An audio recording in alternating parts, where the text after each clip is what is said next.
Kejadian pasal 28. Kemudian Ishak memanggil Yakub, lalu memberkati dia serta memesankan kepadanya katanya, "Janganlah mengambil istri dari perempuan Kanaan. Bersiaplah, pergilah ke Padan Aram, ke rumah Betuel ayah ibumu, dan ambillah dari situ seorang istri dari anak-anak Laban, saudara ibumu. Moga-moga Allah yang Maha Kuasa memberkati engkau, membuat engkau beranak cucu, dan membuat engkau menjadi banyak sehingga engkau menjadi sekumpulan bangsa-bangsa. Moga-moga Ia memberikan kepadamu berkat yang untuk Abraham, kepadamu serta kepada keturunanmu, sehingga engkau memiliki negeri ini yang kau diami sebagai orang asing, yang telah diberikan Allah kepada Abraham." Demikianlah Ishak melepas Yakub. Lalu berangkatlah Yakub ke Padan Aram, kepada Laban, anak Betuel, orang Aram itu, saudara Ribka, ibu Yakub dan Esau. Ketika Esau melihat bahwa Ishak telah memberkati Yakub dan melepasnya ke Padan Aram untuk mengambil istri dari situ, pada waktu ia memberkatinya, ia telah memesankan kepada Yakub, "Janganlah ambil istri dari antara perempuan Kanaan," dan bahwa Yakub mendengarkan perkataan ayah dan ibunya dan pergi ke Padan Aram. Maka Esau pun menyadari bahwa perempuan Kanaan itu tidak disukai oleh Ishak ayahnya. Sebab itu ia pergi kepada Ismail dan mengambil Mahalat menjadi istrinya, di samping kedua istrinya yang telah ada. Mahalat adalah anak Ismail, anak Abraham, adik Nebayot.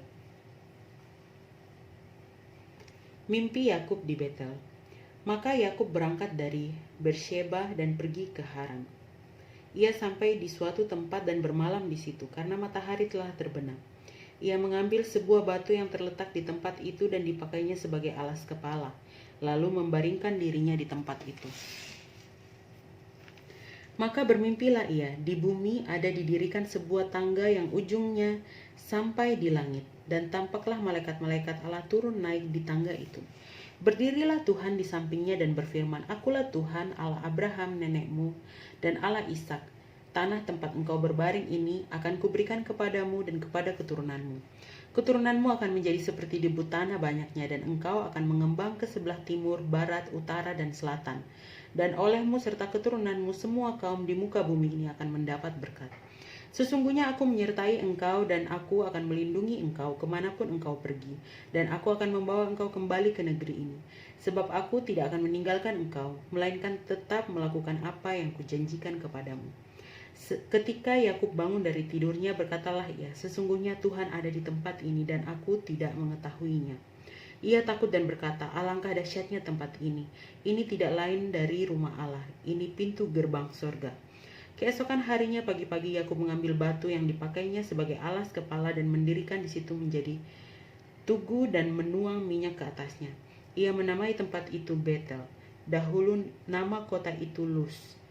Lalu bernasarlah Yakub, "Jika Allah akan menyertai dan akan melindungi aku di jalan yang kutempuh ini, memberikan kepadaku roti untuk dimakan dan pakaian untuk dipakai, sehingga aku selamat kembali ke rumah ayahku, maka Tuhan akan menjadi Allahku.